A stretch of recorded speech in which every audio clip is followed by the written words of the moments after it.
안녕하십니까. 충남연구원 경제산업연구실 실장을 맡고 있는 김경태입니다.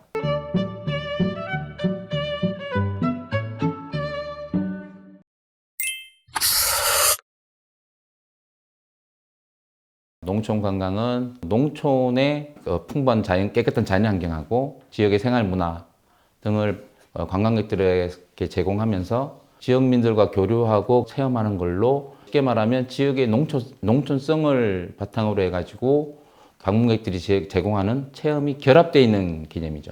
거기에는 뭐 농촌에서 다양하게 하는 체험 활동이 있고, 그리고 농촌에서 하는 숙박, 농촌에는 맛집 방문하는 거, 농산물 직거래 이런 거 참여하는 거, 그리고 올레길이라든가 우리 알고 있는 걷기 체험, 농촌에서 캠핑도 이렇게 포함됩니다. 충청남도에서는 농촌 체험 관광 지원, 그리고 이걸 활성화할 수 있는 업체를 육성하는 사업, 그리고 지역민들을 교육하는 사업, 농촌 승마장 육성 사업 등을 다양하게 진행되고 있습니다.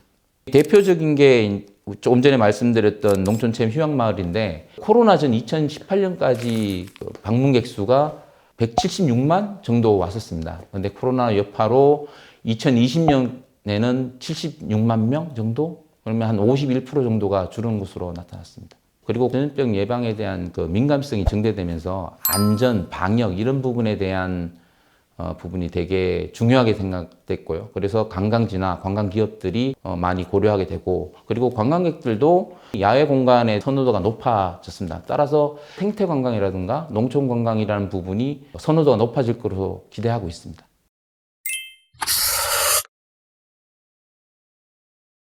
이번 연구를 통해서 조금 나타난 시사점이 좀 있는데요. 먼저 농촌 체험 활동이란 부분에서 양적인 성장을 했지만 체험 프로그램이 조금 비슷하다? 이런 부분이 있었습니다. 차별화되지 않은 프로그램에서 사람들이 이제 식상해하는 그런 부분이 있었고, 두 번째가 코로나19가 되다 보니까 여기에 필요한 시설이 있습니다. 지금 충남 농촌 같은 경우는 이런 준비가 아직 덜 돼 있는 부분이 있었고, 기존에 충남 농촌 체험 관광을 하는 부분은 대부분이 충남 주변에 있는 대도시권의 단체 위주가 있다 보니까 코로나19로 단체 방문이 없어지니까 줄었거든요. 그래서 이제 개별 단위 홍보도 필요한 것으로 나타났고요. 그리고 소비자들은 지금 모바일이라든가 웹이라든가 이런 부분을 선호를 하는데 아직까지 그런 게 잘 갖춰지지 않았다라는 부분이 있었고요. 그리고 마지막으로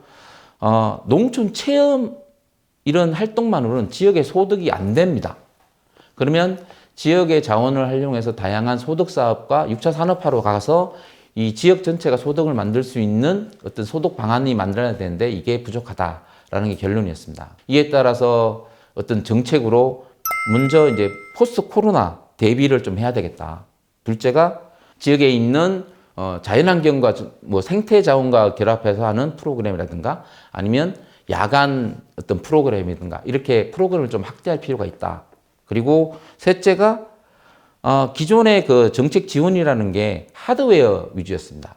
그러니까 길 깔고 마을 해관 짓고, 근데 이제는 프로그램 위주로 아니면 인력 양성 위주로, 인력 지원 위주로의 전환이 좀 필요하고, 그리고 마지막으로 네 번째가 마을 하나만 가지고 관광 상품이 되기는 한계가 있습니다. 그래서 이걸 주변 마을과 연계한다든가 이런 전략이 좀 필요하다는 게 제 연구의 방향이었습니다.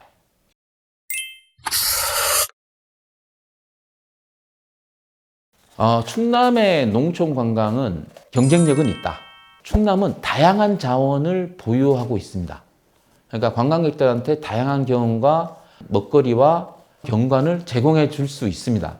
그걸 상품화하지 못했을 뿐이라고 생각합니다. 지금까지 이런 농촌 관광을 진행하는 부분이 전문성도 어쩌면 결여됐고, 특히 또 중요한 부분이 농촌 관광의 주체는 지역 주민입니다. 한 개인에 의해서 이런 농촌 관광이라는 게 진행됐을 때 지역 주민이 단합하지 못하면 이 아이템은 성공할지 모르지만 전체 농촌 관광은 실패하게 되거든요. 그러니까 농촌 관광의 성공의 전제 조건은 사실은 지역 주민 모두의 참여를 통해서 지속성이 담보가 되고, 이걸 통해서 시너지 효과가 나타나는 이런 부분이 됐을 때 충남 농촌 관광이 성공하지 않을까라는 생각을 합니다.